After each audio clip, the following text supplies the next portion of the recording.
Hello guys, in this video I'm going to show you how you can check. I have a safety concern option on Snapchat, but first I wanted to say that don't forget to subscribe because at 10,000 subscribers I will show you my YouTube revenue statistics. So let's start. First go to your Snapchat, after that click on your profile, after that click on the settings.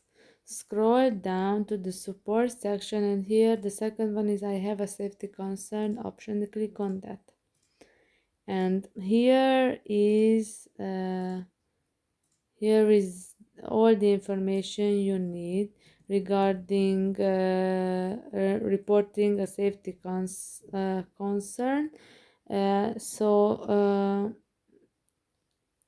Like for to report a story or Snapchat, press and hold on the offending snap and tap report snap to let us know what's going on. To report a snap someone sent you, press and hold on the offending snap and tap report to let us know what's going on. So it's the same.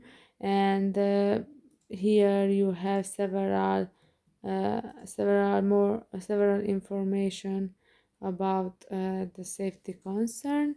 So if you have this kind of problem, read all the information and you can report if you have some concern. I hope that it was helpful for you. Bye bye.